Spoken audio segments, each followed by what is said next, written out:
Water. That's kind of what we're talking about, right? Water.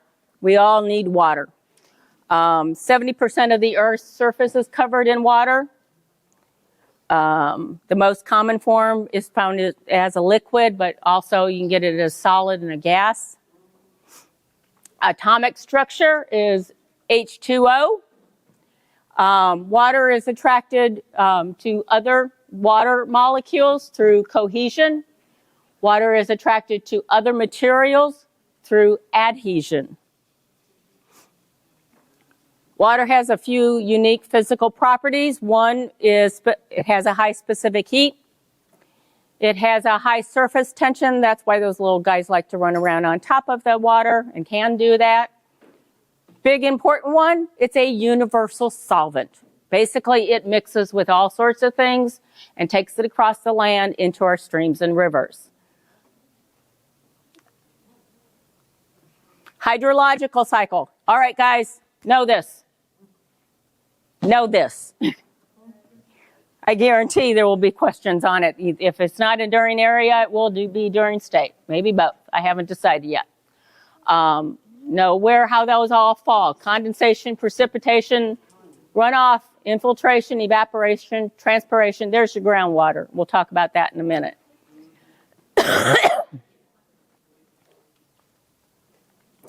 Stream and lake ecosystems. Rivers and ecosystems are characterized by running water, lotic habitats, while lake ecosystems by standing water, lentic habitats.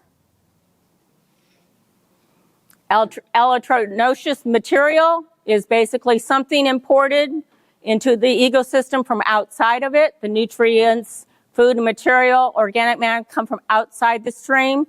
Things like leaves, woody debris, dissolved nutrients from the soil.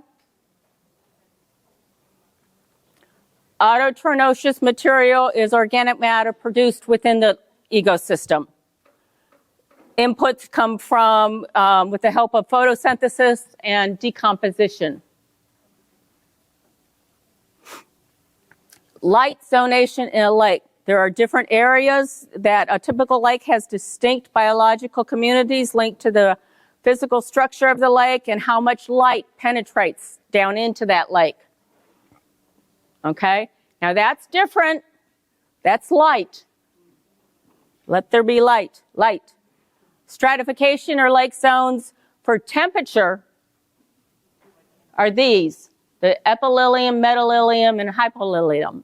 And these are for different temperature gradients versus the other one is light gradients. Groundwater.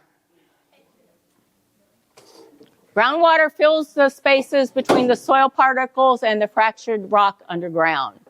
Basically what happens is that when it rains, the rain fills up this area and up to wherever the water table is.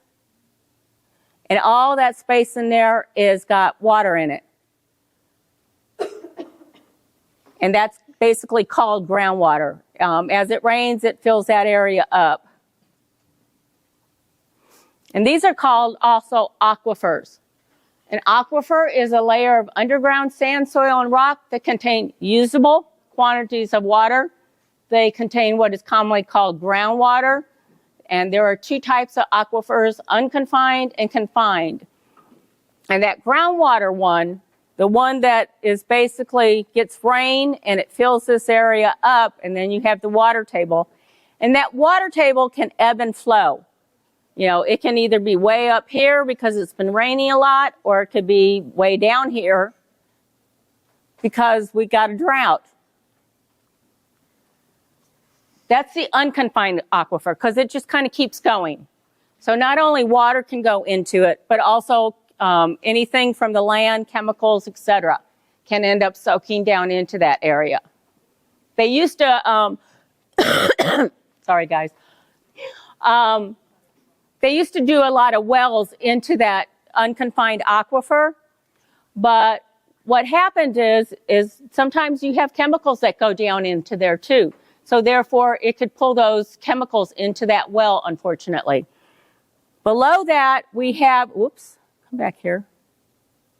We have a confining layer of clay, slate, granite, something basically impermeable right here. That protects the next aquifers below, and they're called confined aquifers. They get what we call recharged maybe hundreds of miles out, okay? They don't come to the surface all the time.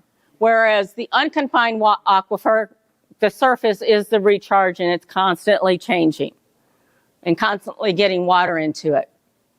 The confined aquifers are basically protected. They shouldn't get contaminated very easily. Unless something gets down into that, it happens near that recharge area, and then it gets down here.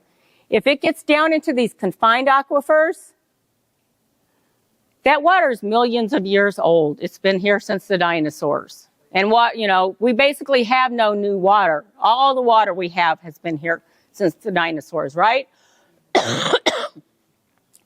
So therefore, there is no new water, but if that water in those confined aquifers get contaminated, it's going to be there for another million years. It moves very slowly, and it doesn't basically filter out. Where in the unconfined aquifer, that's constantly moving, and it can be filtered out.